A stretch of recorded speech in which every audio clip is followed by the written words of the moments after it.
Assalamualaikum warahmatullahi wabarakatuh.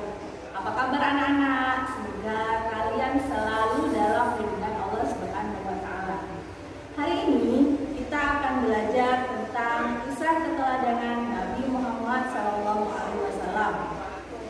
Untuk lebih jelasnya, kita simak video berikut. Nah, anak-anak, sebelum kita memulai pelajaran, Bu Guru akan menjelaskan tujuan pembelajaran pada hari ini.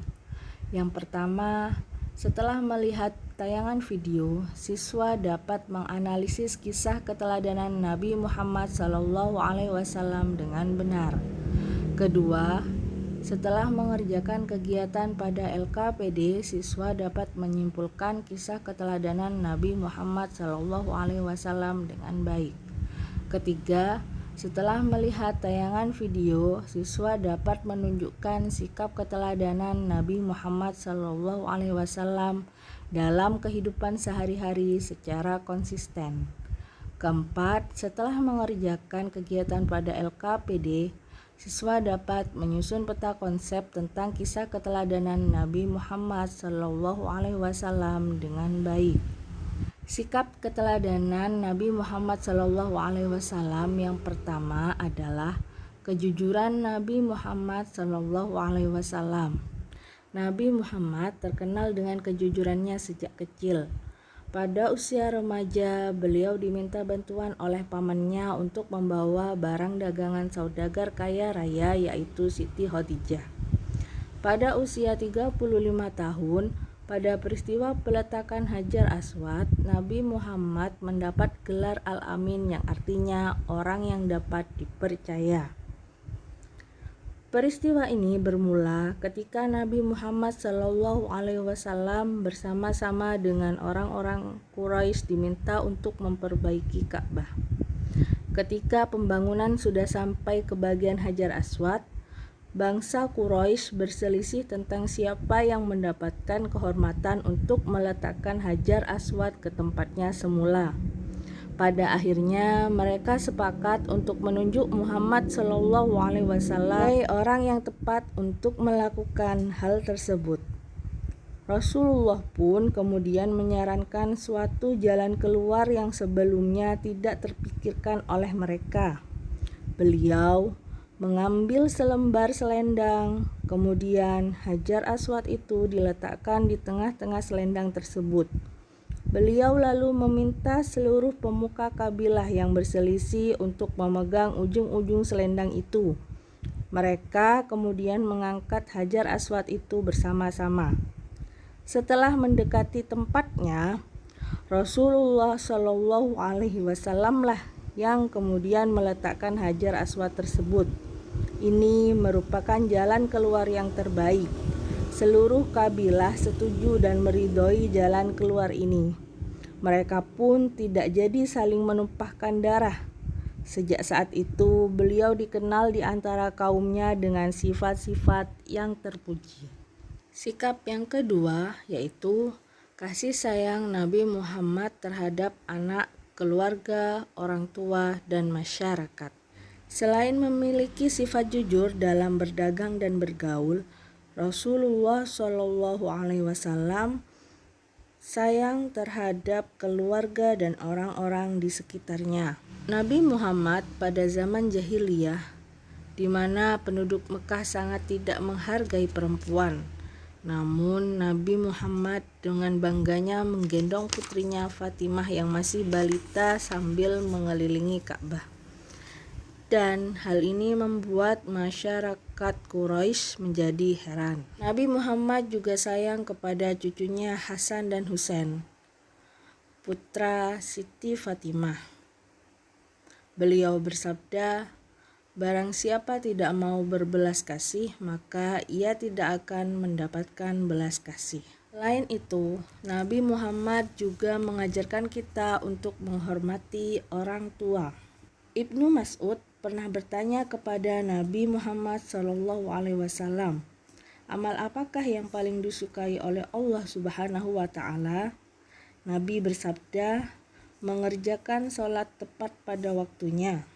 Aku bertanya lagi, kemudian apa? Nabi menjawab, berbaktilah kepada orang tua. Aku kembali bertanya, lalu apa lagi? Nabi menjawab, jihad fi sabilillah. Hadis riwayat Bukhari dan Muslim. Nabi Muhammad juga tidak pernah menyakiti orang lain meskipun musuhnya. Beliau sangat menghormati masyarakat sekitarnya dengan penuh ketulusan. Hal itu dapat dibuktikan dalam hadis beliau yang artinya, barang siapa yang beriman kepada Allah Subhanahu wa Ta'ala dan hari akhir, maka hendaklah ia berkata baik atau diam. Hadis riwayat Bukhari dan Muslim. Sikap yang ketiga yaitu kepedulian Nabi Muhammad terhadap lingkungan. Kepedulian Nabi Muhammad bukan hanya pada ibadah seperti sholat, tetapi beliau pun peduli terhadap lingkungan hidup. Hal itu tercermin pada perilaku beliau, antara lain Nabi Muhammad mengajarkan kita untuk berhemat dalam menggunakan air ketika berwudu. Kemudian Nabi Muhammad juga mengajarkan kita untuk tidak merusak lingkungan. Karena lingkungan yang sehat akan menyadarkan kita betapa indahnya ciptaan Allah Subhanahu wa Ta'ala. Sikap keteladanan yang keempat yaitu Nabi Muhammad SAW sebagai pembawa rahmat bagi alam semesta. Tujuan dakwah Nabi Muhammad adalah untuk mengubah keadaan masyarakat jahiliyah menjadi masyarakat yang sejahtera berdasarkan agama tauhid.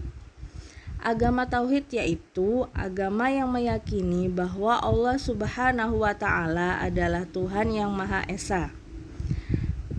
Misi kedamaian dan kesejahteraan hidup tersebut bukan hanya bagi bangsa Arab ketika itu, tetapi juga bagi seluruh alam sampai sekarang dan akhir zaman. Selain itu, Nabi Muhammad juga diutus untuk menyempurnakan akhlak. Salah satu sifat terpuji yang dapat kita cermati ketika beliau dan pengikutnya hijrah ke kota Madinah, beliau mampu menanamkan sikap persaudaraan antara kaum muhajirin dengan kaum ansor, sehingga mereka saling menolong untuk menciptakan daerah yang tertib dan aman.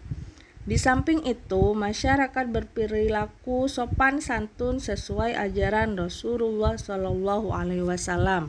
Oleh karena itu, kita sebagai umat Nabi Muhammad SAW, kita harus menjunjung tinggi ajaran beliau. Misalnya, kita menghormati orang yang lebih tua dan menyayangi orang yang lebih muda. Kita dapat berperilaku sopan dan bertutur kata santun terhadap orang tua, guru, dan masyarakat sekitar. Juga kita dapat menjaga lingkungan agar selalu bersih, karena kebersihan adalah sebagian dari iman. Oleh sebab itu, kita tidak boleh membuang sampah di sungai dan selokan, karena selokan yang penuh sampah dan sungai yang dangkal dan penuh sampah akan menyebabkan terjadinya banjir jika musim hujan. Kita harus peduli terhadap lingkungan sekitar untuk kebaikan diri kita dan orang lain. Kita harus selalu berperilaku sesuai dengan ajaran Nabi Muhammad SAW. Nah, anak-anak, itulah kisah keteladanan Nabi Muhammad SAW yang harus kita tiru dalam kehidupan sehari-hari. Sekian dari Bu Guru. Kita akan bertemu kembali pada pelajaran selanjutnya. Jangan lupa jaga kesehatan dengan menjaga jarak, mencuci tangan, dan memakai masker. Wassalamualaikum warahmatullahi wabarakatuh.